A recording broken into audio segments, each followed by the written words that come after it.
ಇಬ್ರಾಹಿಂ ರೈಸಿ ನಿಧನ. ಇರಾನ್ನ ಅಧ್ಯಕ್ಷರು ಆದಿತ್ಯವಾರ ಅಜರ್ಬೈಜಾನ್ನಿಂದ ಇರಾನಿಗೆ ಮರಳುವ ವೇಳೆ ಹೆಲಿಕಾಪ್ಟರ್ ದುರಂತ.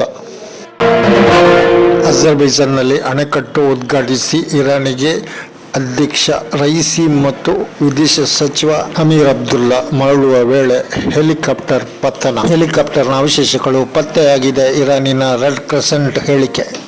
ಅಧ್ಯಕ್ಷರು ಮತ್ತು ವಿದೇಶ ಸಚಿವರ ಸಹಿತ ಹೆಲಿಕಾಪ್ಟರ್ ದುರಂತದಲ್ಲಿ ಸಾವಪ್ಪಿದ ಕುರಿತು ಇರಾನ್ನಿಂದ ಇನ್ನೂ ಅಧಿಕೃತ ದೃಢೀಕರಣ ಬಂದಿಲ್ಲ. ಮೆಹರ್ ನ್ಯೂಸ್ ಏಜೆನ್ಸಿ ಪೂರ್ವ ಅಜರ್ಬೈಜಾನ್ನ ಗವರ್ನರ್ ಮಲಿಕ್ ರಹಮತಿ ಅವರನ್ನು ಉಲ್ಲೇಖಿಸಿ ವರದಿ ಮಾಡಿದೆ. ತೀವ್ರ ಮೋಡ ಕವಿದ ವಾತಾವರಣ ಹೆಲಿಕಾಪ್ಟರ್ ಪತನಕ್ಕೆ ಕಾರಣ ಎನ್ನಲಾಗಿದೆ.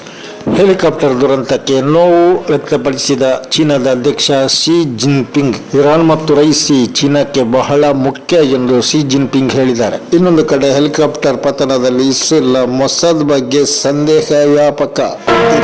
ರಾಜ್ಯಗಳು ಶೋಕ ಸಾಗರದಲ್ಲಿ ಇಬ್ರಾಹಿಂ ರೈಸಿ ಇದ್ದ ಹೆಲಿಕಾಪ್ಟರ್ ಹೇಗೆ ದುರಂತಕ್ಕೊಳಗಾಯಿತು ಎಂದು ಇರಾನ್ನ ಜನತೆಯಲ್ಲಿ ಆತಂಕ, ಆಶ್ಚರ್ಯ ಮಡುಗಟ್ಟಿದೆ. ಇರಾನ್ನ ಅಧ್ಯಕ್ಷರು ನಿಧನ. ಅಜರ್ಬೈಜಾನ್ನಲ್ಲಿ ಅಣೆಕಟ್ಟು ಉದ್ಘಾಟಿಸಿ ಮರಳುತ್ತಿದ್ದಾಗ ದುರ್ಘಟನೆ.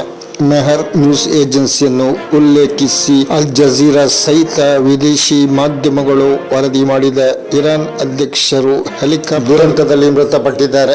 ವಿದೇಶ ಸಚಿವ ಅಮೀರ್ ಅಬ್ದುಲ್ಲಾ ಕೂಡ ಈ ದುರಂತದಲ್ಲಿ ಮೃತಪಟ್ಟಿದ್ದಾರೆ. ಅಧ್ಯಕ್ಷರ ಹೆಲಿಕಾಪ್ಟರ್ ಸಹಿತ ಇರಾನ್ನಿಂದ 3 ಹೆಲಿಕಾಪ್ಟರ್ಗಳು ಅಜರ್ಬೈಜಾನ್ನಿಗೆ ಆದಿತ್ಯವಾರದಂದು ಹೋಗಿದ್ದವು. ಅಧ್ಯಕ್ಷರಿದ್ದ ಹೆಲಿಕಾಪ್ಟರ್ ಪತನಗೊಂಡಿದೆ. ಉಳಿದ 2 ಹೆಲಿಕಾಪ್ಟರ್ಗಳು ಮರಳಿ ಬಂದಿವೆ ಇರಾನಿಗೆ.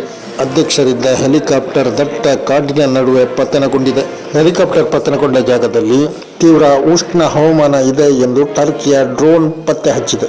ಹೆಲಿಕಾಪ್ಟರ್ ದುರಂತದಲ್ಲಿ ಇರಾನ್ನ ಅಧ್ಯಕ್ಷ ಇಬ್ರಾಹಿಂ ರೈಸಿ ನಿಧನ. ಇರಾನಿನ ವಿದೇಶ ಸಚಿವ ಅಮೀರ್ ಅಬ್ದುಲ್ಲಾ ಕೂಡ ಮೃತ್ಯು.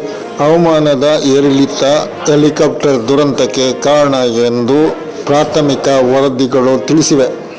ಇರಾನ್ನ ಅಧ್ಯಕ್ಷರು ಮತ್ತು ವಿದೇಶ ಸಚಿವರ ಹೆಲಿಕಾಪ್ಟರ್ ದುರಂತದಲ್ಲಿ ನಿಧನ. ಶೋಕ ಸಾಗರದಲ್ಲಿ ಮುಳುಗಿದ ಇರಾನ್ನ ಜನರು.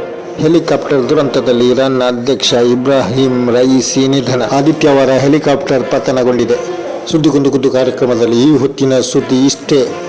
ಜೈ ಭಾರತ್.